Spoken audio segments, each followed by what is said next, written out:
me introduce myself. My name is Bernie Files. For those of you that don't recognize me, it's because I'm not wearing a t-shirt and jeans, my normal attire tonight. The rabbi got me to dress up a little bit. First, I'd like to welcome some select individuals that have joined us tonight. Congressman Sam Johnson, who's been Congressman of the 3rd Congressional District of Texas since 1991. Mr. Congressman.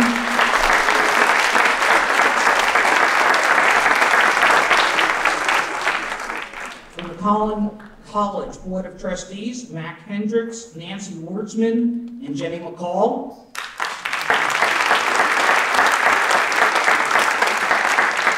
The CEO of the Jewish Federation of Greater Dallas, Bradley Lay. And the CEO of Jewish Family Services, Michael Fleischer.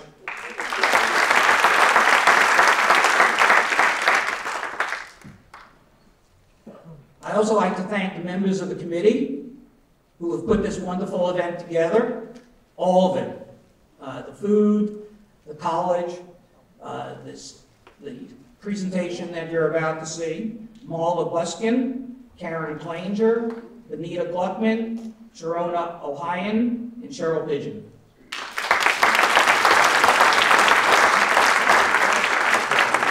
And of course, the staff of Collin College. 24 years ago, a young Hasidic family moved from Crown Heights to Plano, Texas to open the first Chabad house in Collin County. Those first congregants remember well the house and the garage on Miami Drive. That young couple was, of course, Rabbi Menachem and Rebbetzin Rivki Block, a true gift from the Lubavitcher Rebbe to the Jewish people in the Plano area. Now I'd like to ask Esther Horowitz to come up for the Devar Torah. Good evening. It's a pleasure to be here tonight. Just a few short days before Passover, and as you know, we Jewish people have been celebrating this holiday for about 3,000 years. The short version of Jewish history is they tried to destroy us, we survived, let's eat. But in the slightly longer version of the Pesach story, we find that the reason why we still celebrate Passover after 3,328 years is because there's relevance to our lives beyond just eating good brisket and making lots of l'chaims on wine. The imperative to celebrate the Seder and tell over the story of Passover is introduced to us in the Torah with the verse, Ki yish'alcha bincha, when your child will ask. There are actually no less than 4 different places in the Torah where the Torah instructs us, each with slight variations, to talk to our children about the traditions. Hence the concept of the 4 children, talked about at the Seder. In other words, we each have a story to tell, an important piece of our history to pass on to our children. But it doesn't suffice to just convey the message and hope that something sticks. We need to remember that every child, every person is a distinct individual and will need to be engaged in their own unique way. This idea resonates with me as a mother and as a teacher. If our child, our student, our friend, someone in our sphere of influence doesn't seem to be getting the message or the vital life lesson we are trying to impart, perhaps we haven't properly tailored the message to that individual. Maybe we haven't yet found the right words to engage him or her. And there's something else. Before Passover in 1957, the Lubavitcher Rebbe wrote in a letter that there's really a 5th child too. The first 4 children may seem less or more engaged one than the other, but at least they show up to the Seder. The 5th child does not even show up. There are many who may not even know that there is a Passover or that there is a Seder. In other words, in our journey of life, as we attempt to make this world into a better place, we are enjoined to include as many as we can in our message of goodness and kindness. We may encounter some who seem less inclined to hear this message of hope, but we still need to try all the same. And this is the mission of Chabad. In 1992, with the guidance and inspiration of the Rebbe, Rabbi and Rivki came to Plano with this mission, to start a Chabad of Plano. And one of the primary goals of Chabad is to make Yiddishkeit, Judaism, accessible and engaging to all, and even to find the Jew who, for whatever reason, has been left cold by their Jewish experience and engage him or her with the beauty and the depth of the Torah. Wishing everyone a wonderful evening and a happy Pesach. Now I'd like to introduce Rabbi Menachem Block, Thousands of years ago, the sages in Jerusalem convened a meeting. The topic, how could they notify the citizens each Friday that the sun was about to set, a signal that work must stop in honor of the Sabbath. The sages had an idea to build a tall bell tower, and they hired a guy, and he would ring the bell each Friday, 18 minutes before sundown, faithfully for 50 years, and then he died. They put out an ad, and in came a man with no arms. The chief rabbi wanted to help, but how could he do the job? He said, well, let's try. They climbed up to the top of the bell tower, and the guy said to the rabbi, let me show you. And he ran full speed. He smashed the bell with his face. It made a massive gong. The rabbi gave him the job. The first Friday, he runs to ring the bell. He trips. He bounces off the bell. He falls to the sidewalk below. There's a crowd outside. The chief rabbi runs outside. The police officer runs and says to the rabbi, what's happening here? What's the deceased's name? And the rabbi says, honestly, I don't know his name, but his face rings a bell.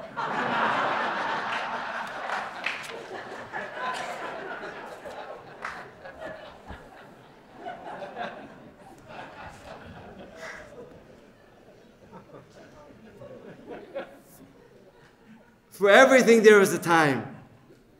That this is a time to gather.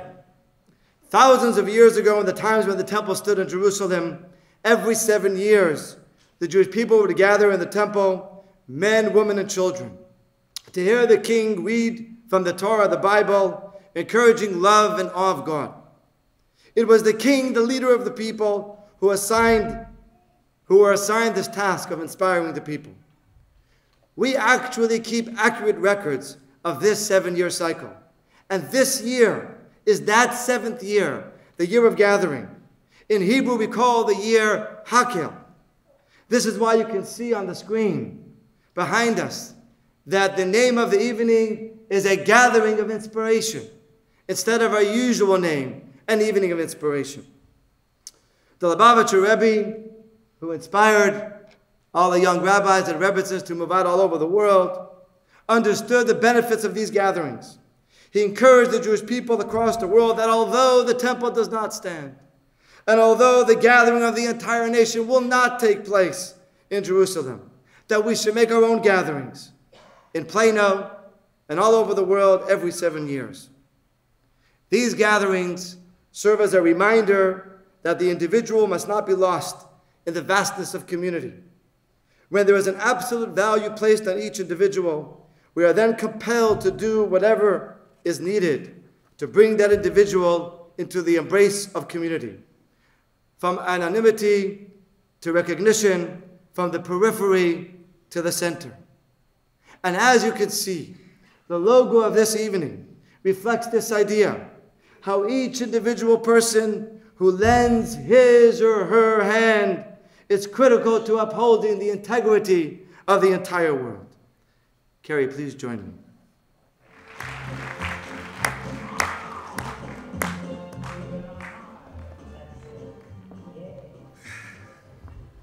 me. Carrie, you are a dear friend of mine, and to me, you are a living and breathing Hakel Jew. I'm glad I'm living and breathing. I had a stroke in August, so I'm happy I'm standing. You have the distinct and rare ability to be the bearer of a large vision of an organization, yet do not lose sight of the value of the individual. Your ability to really listen and actually make a difference in the lives of so many people can only come from a source of genuine care and appreciation for the individual. From bank presidents to teenage students, from mayors to building custodians, they don't just ring a bell. You know them by name, and you value their uniqueness. It is with your vision under your 16 years of leadership that the college grew from 20,000 students to 50,000 students, that impressive centers and libraries were built, and that 7 professors have been named U.S. Professors of the Year. But your passion for building the community was not solely focused on the College community, but also on building the broader Collin County community as well.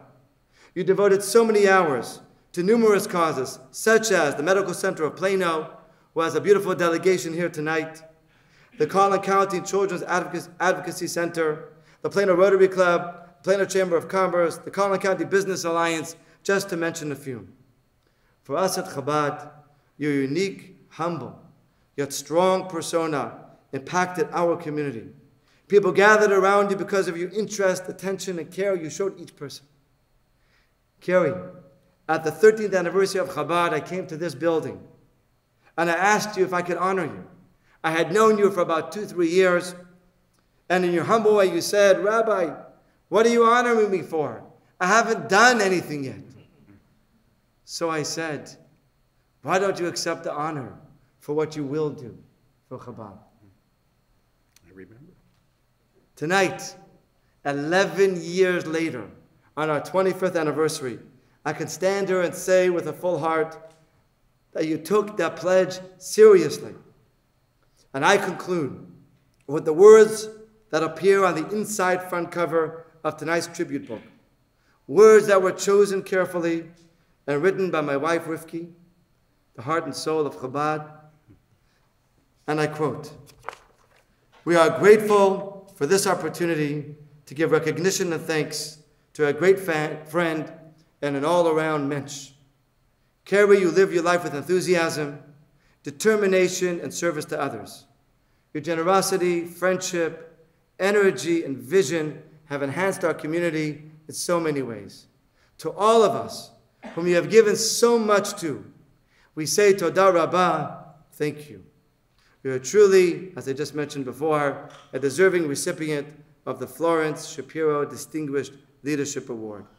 And now, it's my distinct honor and pleasure to call up the Honorable Florence Shapiro to personally present you with the award that bears her name.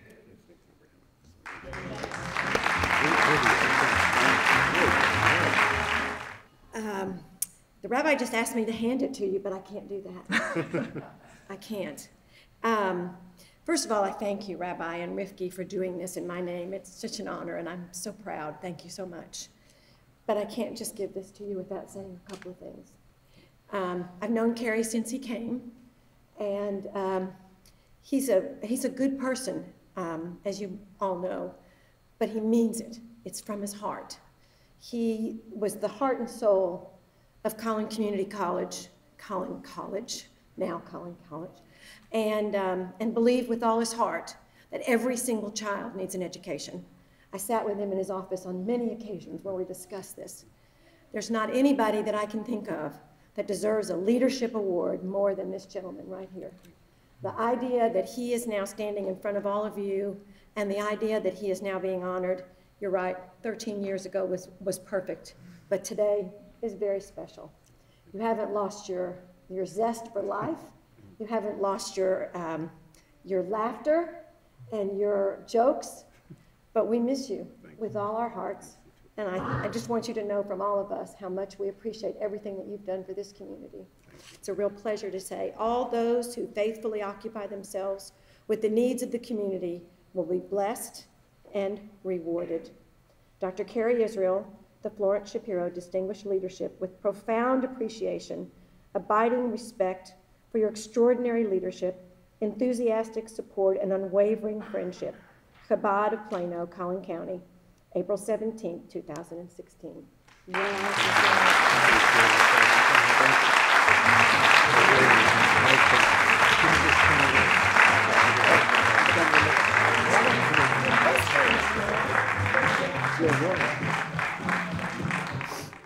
Well, thank you all for being here. And Bradley, congratulations on your award coming. I'm glad you're a Facebook member with me now. I like that. It keeps me lively, for sure. There's so many people I can mention, but Congressman Johnson has always been there for me, day one. And how he endures Washington, D.C., I don't know. But I thank him. I thank him for the service to this country. And I wouldn't be here without Sam Roach, who came and found me, and he's here, a former trustee. Steve Moss, who was on the foundation, and the board members. I would like the people, the board that's here, Mac Hendricks, who made a higher education center great, Nancy Wurzman, who's here, Jenny McCall, who's doing great work, Steve Moss, and Sam to stand up, because I'm going to donate $1,000 in their honor for scholarships at this college. So would you please stand up and be recognized and donate $1,000 to you.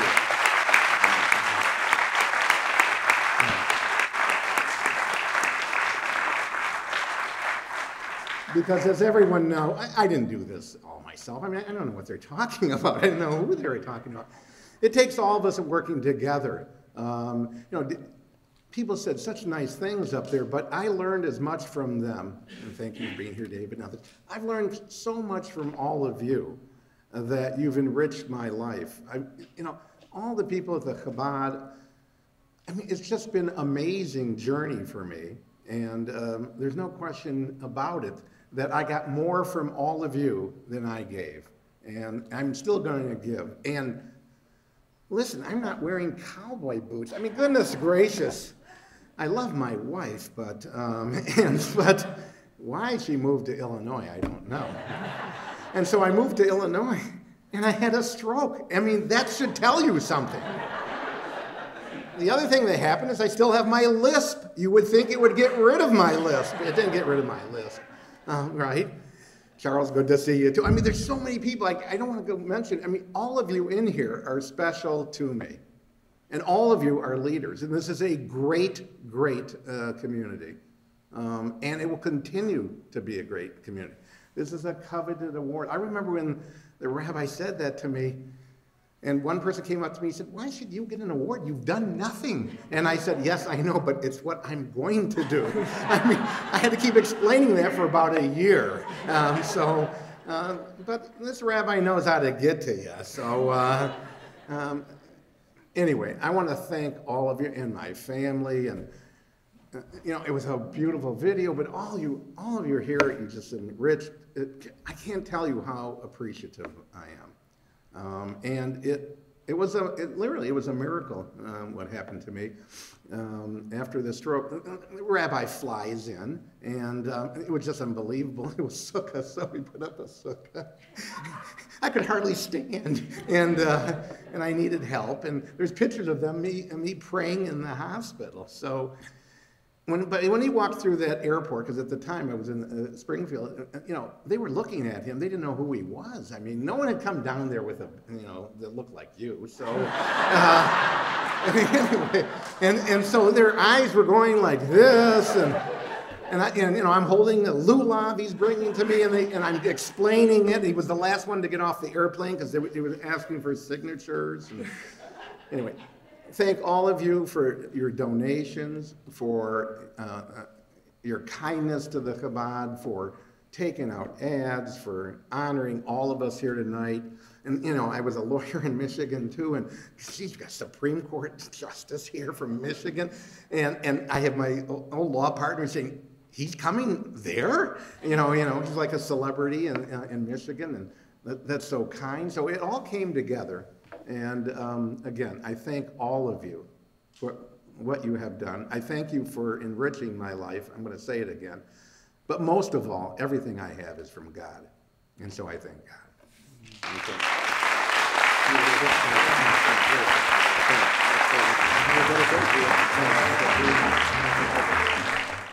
As you heard just before, in just a few days, we will celebrate the festival of Passover, a time of redemption of the Jewish people from hundreds of years of slavery at the hands of Pharaoh and the Egyptians. A fascinating fact related to the years of slavery was that not one single slave in hundreds of years even attempted to flee Egypt. They were so certain that this was a bondage they could not overcome. You see, Pharaoh was successful in stripping the Jews of their self-awareness as humans. Their ability to make their own choices was completely foreign to them and had become a part of their collective DNA. This is what we refer to as the restrictions of Egypt. Not only a physical wall that was built around them, limiting their movements and freedom, but a wall within their psyches that was even more powerful. This thinking that they could not rise above life limitations and conditions was the single greatest detriment to their future birth as a nation. Each year, we celebrate Passover. And each year, we commemorate it not only as an ancient event, but rather we celebrate its message in the most current and relevant of ways. Each of us here, in our own lives, has areas in which we feel trapped. We cannot free ourselves from our own self-defined and often self-created prisons. The message of Passover is, you are stronger than you think because you have a part of God within you. Access that godliness within you, and you will find the capacity to escape your limitations and grow to be the best version of yourself. What a fitting time it is to honor Bradley Russell with the Chesed Award. Just days away from Passover, the holiday of defying limitations. Bradley, Carrie, Beverly, Simon, Ilana, Jeremy, Jennifer, please join me.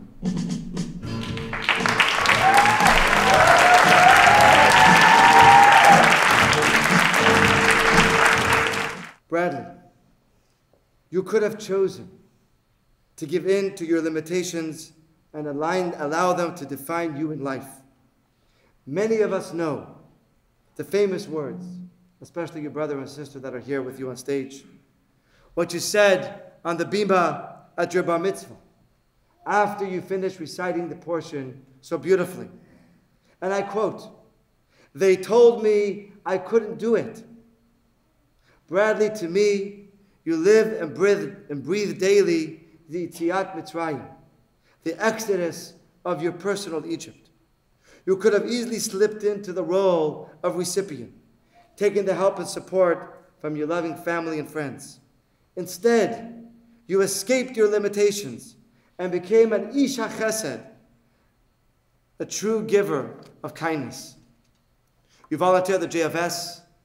There's a wonderful delegation here today to be with you.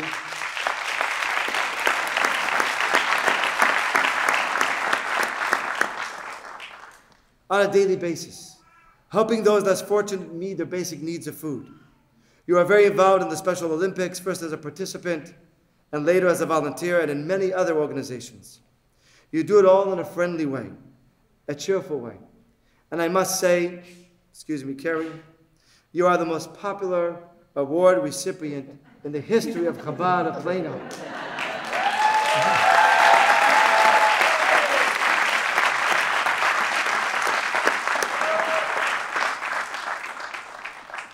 When we posted a Facebook picture and a little write-up about you volunteering at the GFS, it got over 3,000 likes.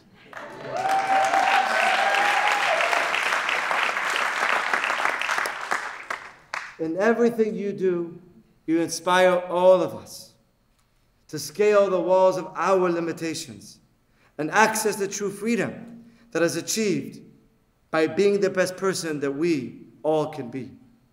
We are grateful here at Chabad for the opportunity to honor you for your many years of volunteerism in the community with the Chesed Award, the award for doing deeds of kindness.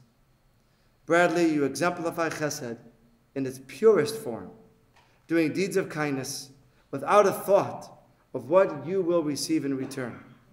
May Hashem, may God reward you for your good deeds and bless you with many years of happiness, surrounded by your loving family, continued friendships, and success in your very important work.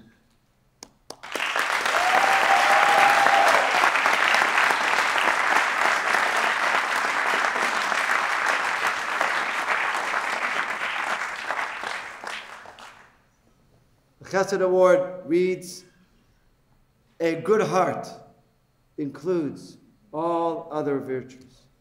Leiv Tov, Machil Kol Tuv." You have a good heart. Mr. Bradley Russell Chesed Award with heartfelt appreciation of your tireless efforts, your kind demeanor, and loving attention to acts of chesed reflects the essence of our tradition. Chabad of Plano, Collin County, 9 Nisan 5776, April 17th, 2016.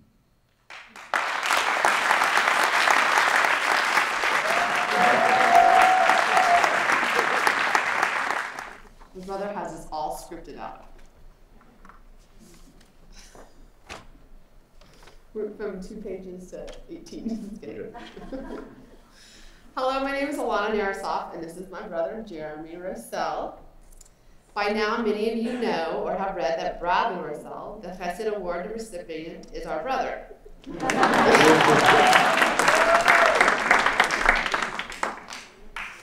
When our family found out that Bradley was to be honored tonight, our parents thought it would be a good idea that the two of us come up here and say some kind words about our brother Bradley.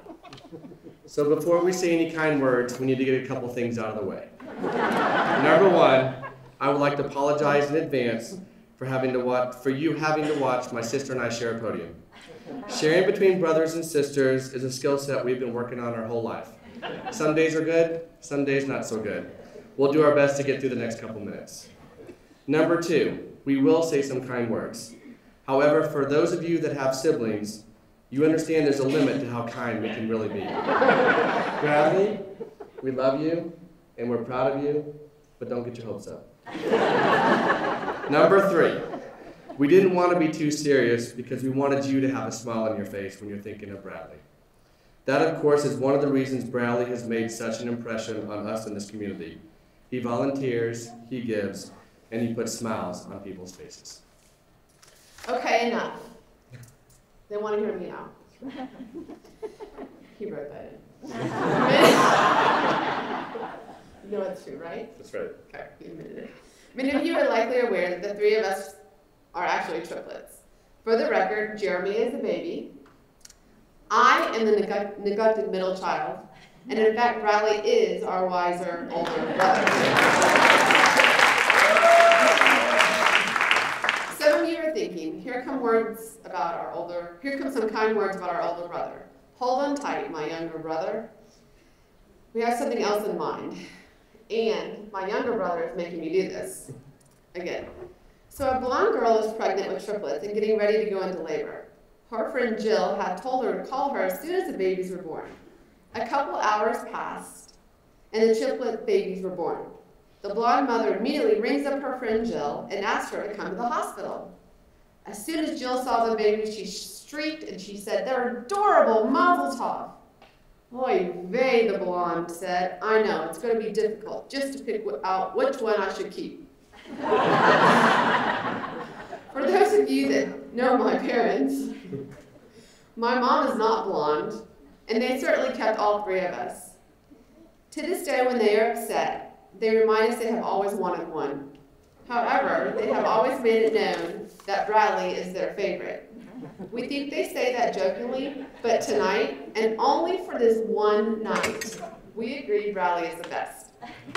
We are so proud of Bradley for his dedication and his countless hours he has spent helping the community. Between Special Olympics and working for the JFS by stocking the food pantry, helping with the diaper drive, collecting pledges at fundraising, we're all full of pride of what you have accomplished and continue to do for this community. So just a quick story to illustrate Bradley's commitment. Just the other day, there was a wonderful luncheon for the Jewish Family Services that was held at a downtown hotel in Dallas. Large Zen garden centerpieces were available for purchase for fundraising efforts. At the end of the event, Bradley helped many of the generous patrons in carrying these not-so-light centerpieces across the hotel to the valet parking area and stayed with them to help get the centerpieces safely into their cars. Mind you, nobody asked them to do this. When tipping the valet, many tried to also tip Bradley. While he did not want to accept, many of the patrons were very insistent. Once he was done helping with the centerpieces, Bradley found one of the donation baskets used during the luncheon to collect contributions. He put all of his tips in the donation basket. When asked why he did that, he said, "I'm here to help, and that's what I want to do."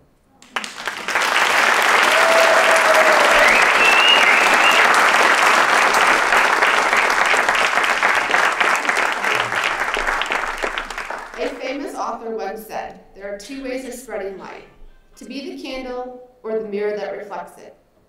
While there are many interpretations, both Jeremy and I agree that Bradley does indeed spread light. Bradley, you are the candle. You are the selfless in your commitment to give and put smiles on people's faces. You are also the mirror. You help extend the wonderful values and services of the organizations represented here tonight to our entire community. Bradley, we love you, and Mazel Tov.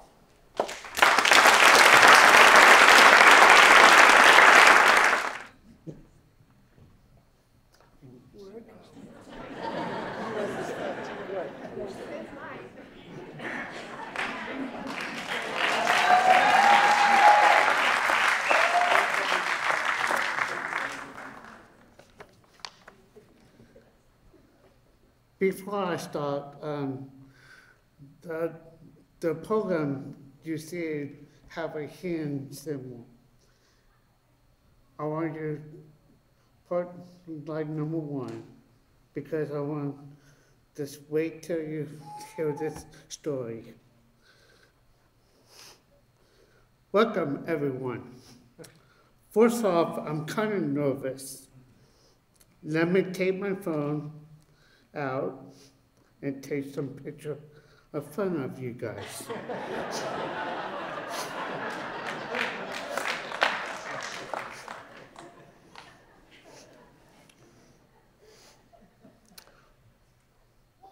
What is one shining moment? If you watch the NCAA basketball championship game, Shooting Stars, and 2 shooting stars honored with me are Dr. Kelly Israel and Richard Burstein. I'm very proud here with you. Thank you, Heart of Plano and Jewish community. You part of my family. I also want to thank my entire family.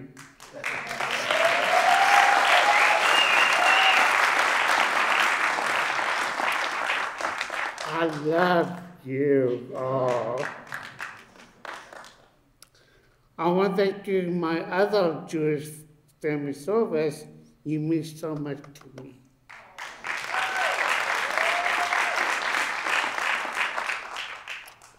Before I leave tonight, I want to tell you, please, to give your time, become a volunteer like me. Or donate food or money or anything you want to give to Jewish Family Service. And what Bradley will sell on the donation form for the Chesed Award. Thank you, coming in. I mean from my heart.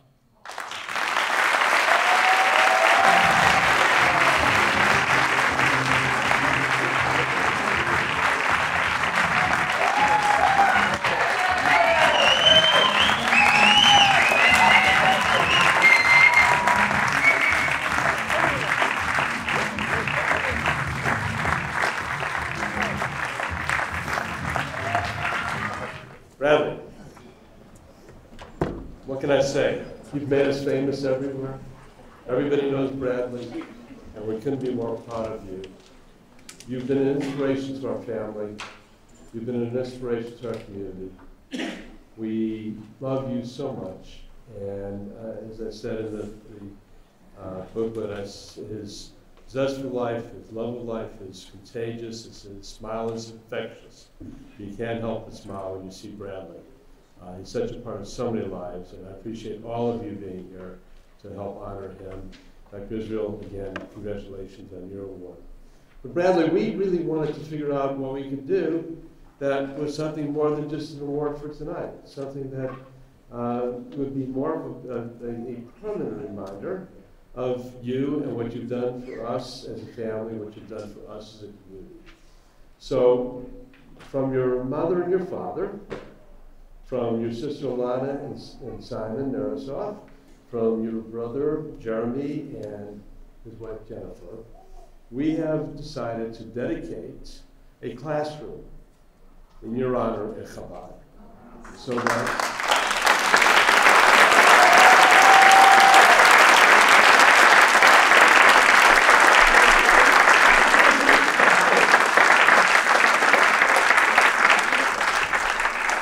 we want all those who enter that classroom to know that the inspiration that Bradley's been to all of us in life, and hopefully to aspire to at least get some of that inspiration and be a part of the community and provide what Bradley's provided to us as a family and community. Thank you very much.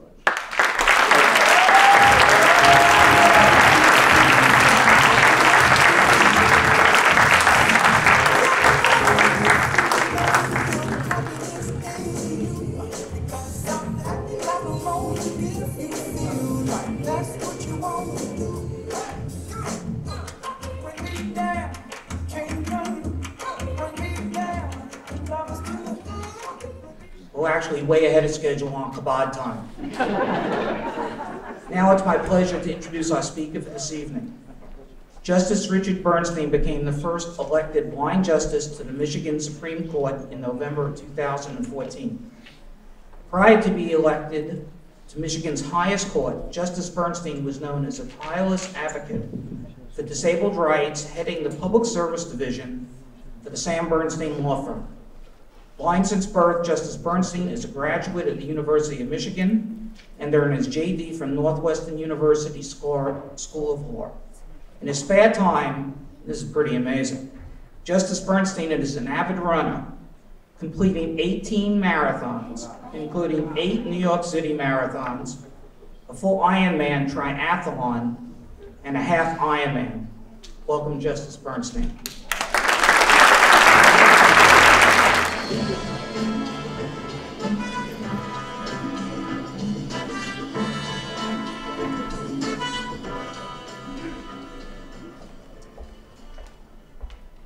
Upon the death of a citizen, the ancient Greeks would ask one question when trying to synopsize that person's life. They would ask, was this an individual that lived their life with great passion? May God bless each and every one of you who's here tonight. May He give you strength, wisdom, and health. May He always be with you to allow for you to pass through the difficult and challenging times that we will all face. But may He always allow for you to find what it is that you're looking for and allow for the strength, the wisdom, and the ability to always find your way back home. Albert Einstein had a fantastic quote when they asked him about life. For he said, as you go through your days, you can choose to find that there are no miracles at all, or you can choose to find the miracles in everything.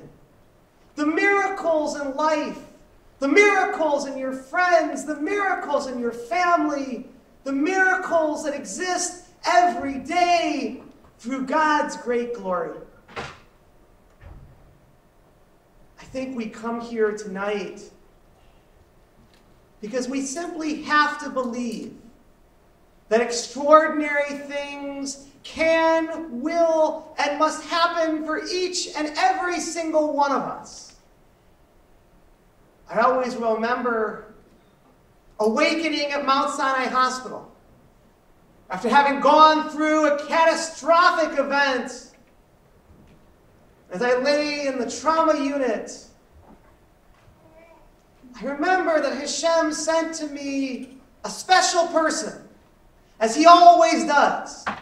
There will always be people that enter our lives at just the right time and at just the right moment, and who will share words with us that we need to hear. For this man came to my bedside, and his name was Rabbi Chaim Molesky, from the Chabad of the Upper West Side.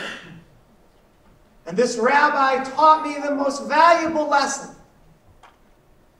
For he let me realize that other than the choice that we as humans make as it pertains to the great power struggle that exists between forces of good versus evil, that everything else that happens in our life, that everything else that happens to us has been inscribed, has been set forth, has been etched into the great book of life. But the one great power that we as humans have is how do we choose to react to the lives that Hashem has chosen for us? How do we choose to react to the fates that Hashem has granted each and every one of us? And what you simply come to find is that an easy life does not always correspond to a good one. And that often it is the case that those who know challenge, that those who know hardship, that those who know difficulty come to understand and appreciate why they were created. They come to understand and appreciate why they were sent here, what their mission is, and they come to realize that Hashem has bestowed the greatest blessing upon them that he could ever bestow. For he's given the blessing of connection, understanding, and empathy with the challenges and difficulties and hardships of our fellow man. I remember having a conversation right after winning the election.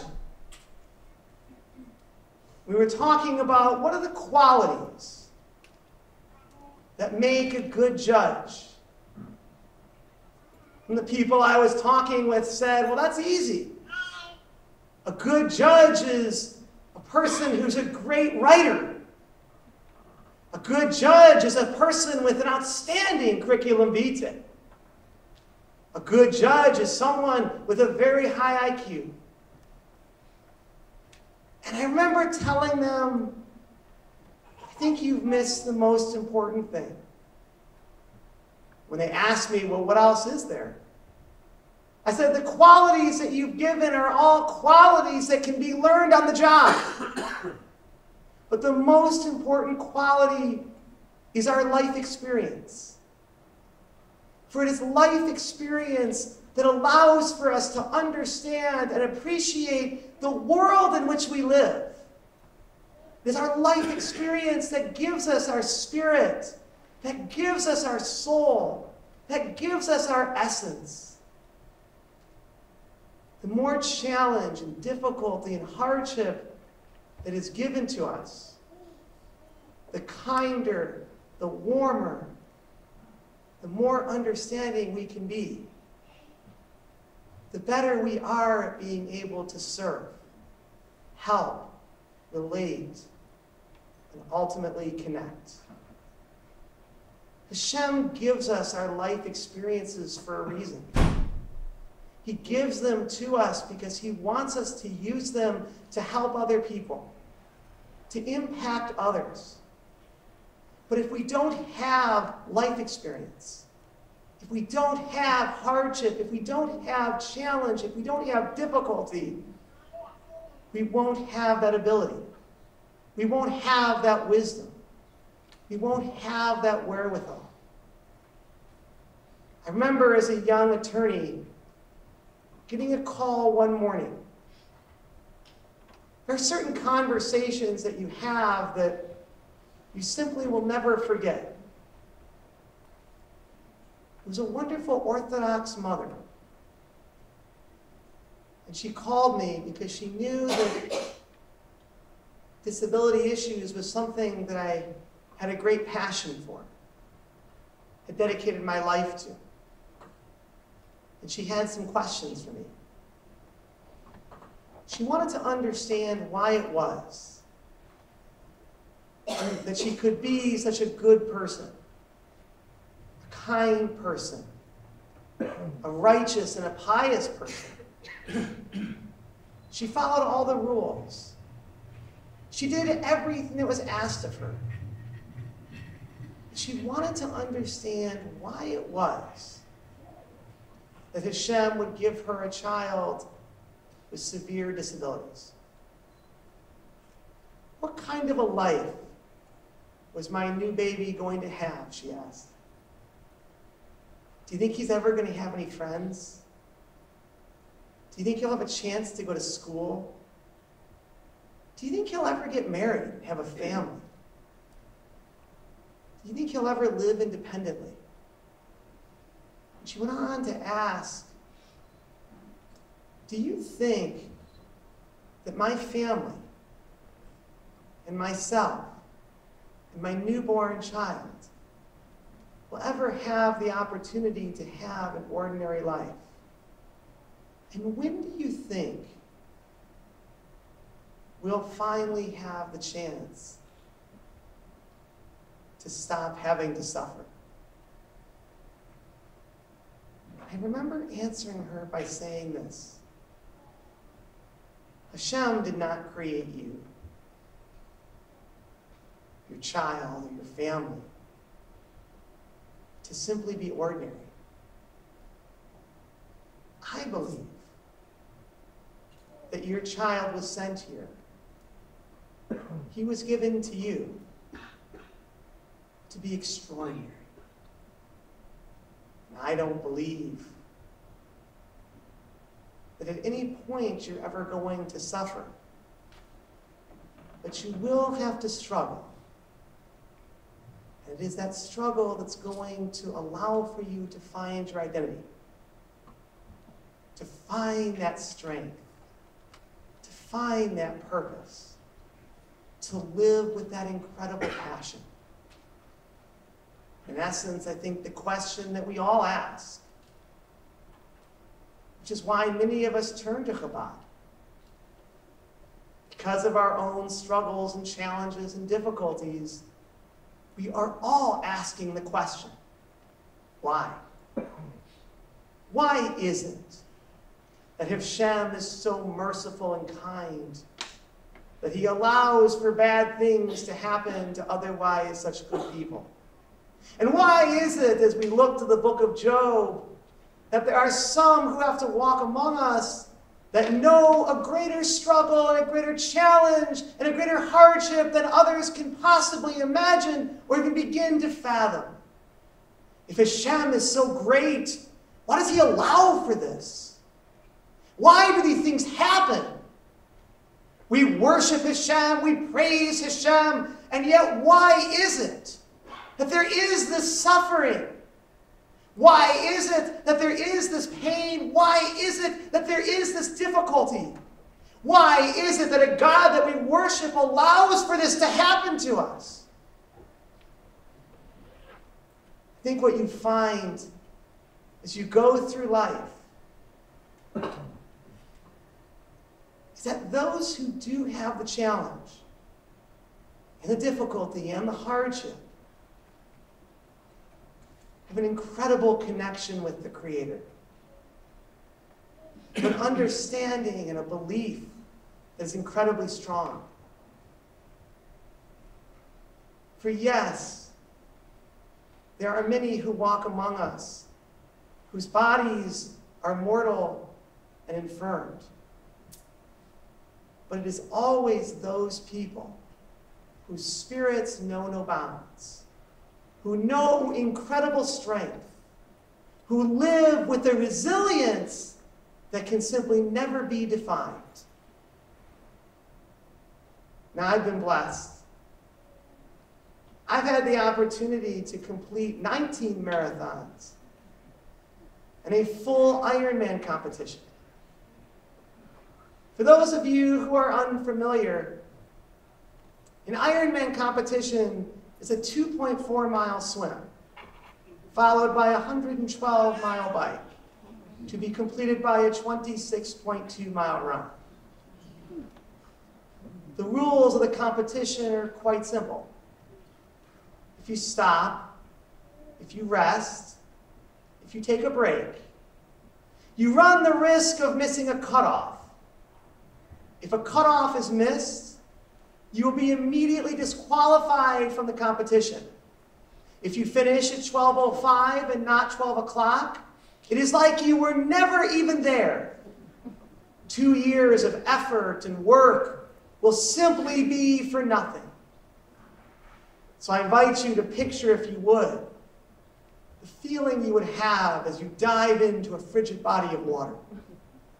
The water temperature that morning of Lake Coeur d'Alene was 55 degrees. Now imagine, if you would, the feeling you would have as you attempt to swim in total darkness.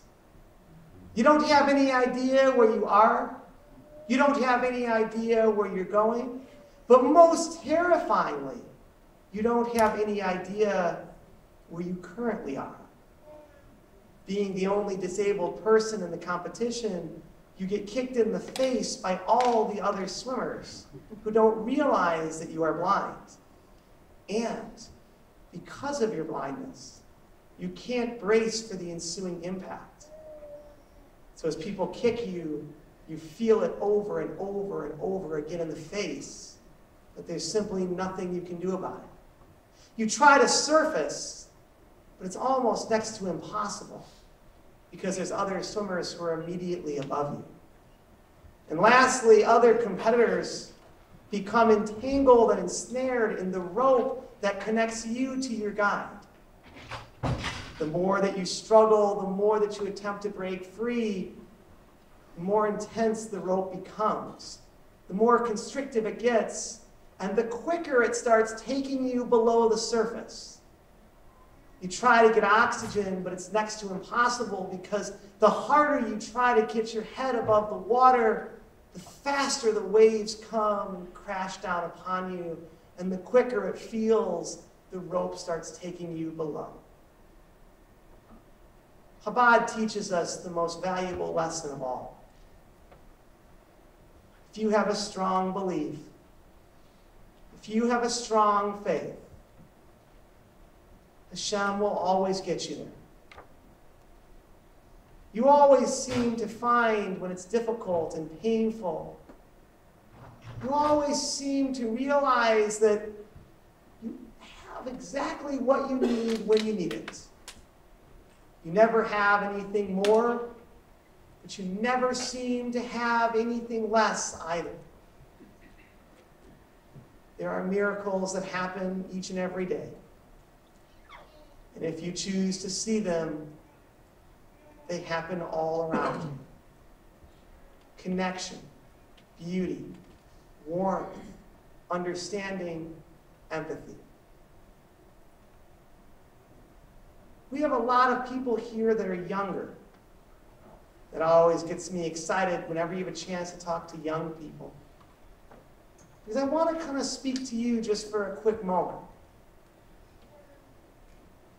Chabad is a great instrument for not just Judaism, but for life, for what it means, for what it represents, for its eternal essence. What you come to realize when you face some challenge and difficulty and struggle is that life is never about a snapshot. You're going to have some good days and you're going to have some bad. But if you can have just enough good days to balance out the bad, or just one good day that makes it all worthwhile, and I think we've learned the most important way to live, which is to live with a totality. Never live as though it's a snapshot. Never live as though it's one day. Always see it for the totality that life is. And it's those lessons that Chabad teaches that play the most valuable role. It was a beautiful morning in New York Central Park. I was walking in the pedestrian lane. I've memorized the loop that serves as a circumference of Central Park, so I'm able to walk unescorted without assistance. It's a beautiful August morning. As I was walking in the pedestrian lane, at that point I had done 17 marathons and a full Ironman. A bicyclist was traveling in excess of 35 miles per hour. And due to his high rate of speed, he ultimately lost control. And in doing so, he veered into the pedestrian lane where I was walking and struck me directly in the back. A 35-mile-an-hour impact is catastrophic, to say the least. It required over 10 weeks of hospitalization at Mount Sinai Hospital in New York City. So why is it? Why is it that Hashem, who is all-powerful and all-merciful, would strike somebody down? Why is it that he would take someone who used athletics to find their voice, to find their strength, to find their identity, and make them have to live in a hospital bed? It's those simple things you miss the most. You miss what it's like to have the chance to take a shower or use the bathroom. You miss what it's like to have the chance to be able to lie in bed without having to feel a writhing pain. But what Chabad teaches us is the lesson that I was able to see all too well when people would come to visit. I'd ask them to tell me, so where are you going after you visit with me today? And they would say in a very rudimentary way that they were going to go and visit some friends or pick up their dry cleaning or maybe get some dinner. I always tell them that those are the things that you have to cherish. Those are the things that you have to savor. Those are the things that make life what it is. And those of us that face disability or face sickness or face challenge or face struggle, it's those simple things that we really crave. It's those simple things that we never seem to take for granted. It's those simple things that keep us going. It's those simple things that we fight for, that we long for. It's those simple things that we dream about. And it's those simple things that ultimately make life what it is. Give it its meaning and its purpose. And it's those simple things that we never take for granted. But if there's one thing that we come to realize from life experience, is that we have to celebrate each and every day. And we have to celebrate each and every victory. No matter how small or inconsequential you might think it is, we have to celebrate it. We have to recognize it. We have to honor it for what it is. In my situation, you would celebrate the fact that you could finally muster up the strength to sit up in your bed. You forget about the fact that you had done 17 marathons. You forget about the fact that you were an Ironman. Today, you focus on your new life, on your new circumstance, on your new situation, and you celebrate the fact that you can sit up. You celebrate the fact that you can start using a walker, and you celebrate the fact that with a lot of help and a lot of assistance, you can actually make it to the nurse's station. You never look behind, you have to look ahead. And by no means is that ever easy. So why is it that these things happen? Why is it that Hashem allows these bad things to happen to otherwise good people? And why is it that there are always those who walk among us that have to know this greater struggle and this greater hardship? And I would simply tell you this. It is those experiences. It is those challenges. It is those struggles that allows for me to be the justice that I am. To have that understanding of the challenges and the difficulties and the hardships of those who come before me. To know and experience what life means and what life represents. To have the empathy and the compassion that it takes. Those life experiences are given to us for a reason, and it's up to us to use them to do something profound, to do something meaningful, to do something worthwhile, to do something impactful. In my last remaining moments before you today, I will share with you one last story. It was about 2 years ago, and it was time for the New York City Marathon. Now, this would be my 18th marathon, but it would be the first after a catastrophic injury. Now, running the New York City Marathon on a shattered hip and a shattered pelvis was going to be difficult, to say the least. But in life, you simply have to turn a page. You simply have to start writing a new chapter. You simply have to start realizing that the future is before you. And you simply realize that it's time to move forward. As we ran to the streets of New York, I will always remember as the pain grew unbelievably intensive, we reached mile 18 as we started up First Avenue towards the Bronx.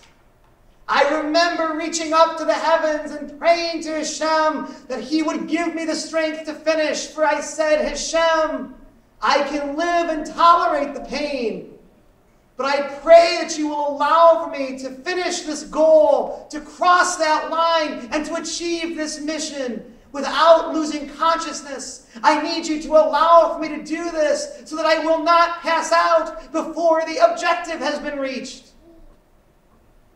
And yes, there are miracles abound.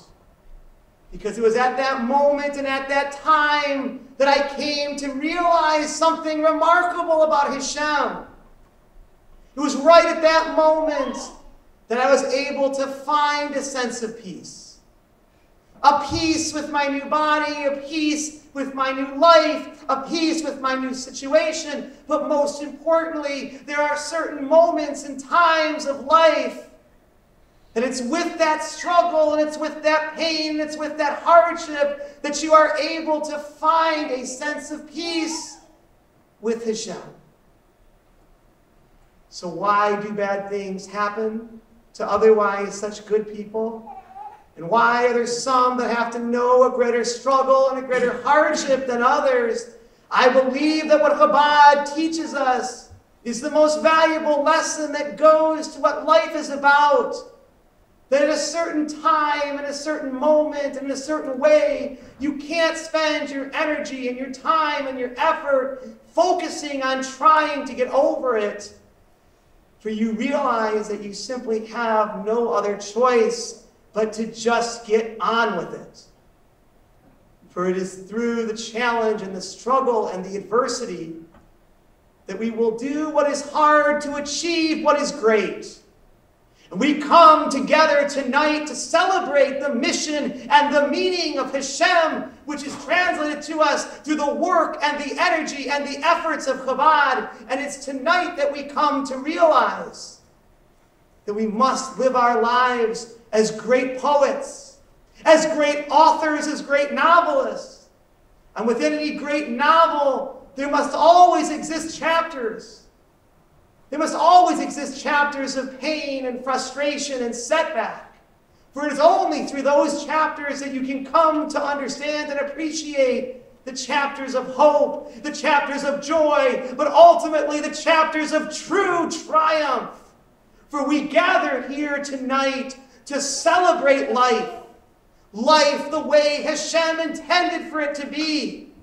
Life for its good and life for its bad. But we celebrate the journey that we're on, the mission that we have, and the work that we're able to do.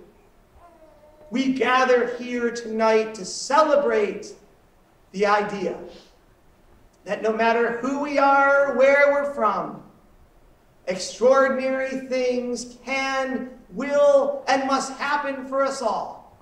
But most importantly, we gather here tonight to celebrate the beauty of life and the world that Hashem has bestowed upon to us. And we celebrate the idea that yes, our bodies are mortal, but it is our souls and it is our spirits that are truly all-powerful. And with that, let us say, as a community who celebrates together the lives that we have been given, Amen.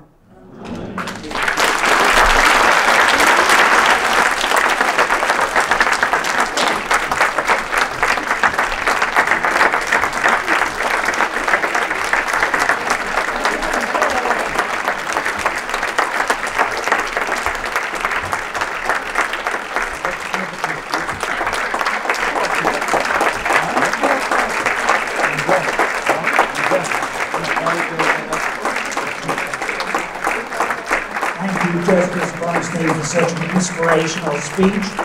Congratulations to our award winners this evening, Dr. Carrie Israel and Bradley Rossell. Thank everyone for attending us in our evening gathering of inspiration.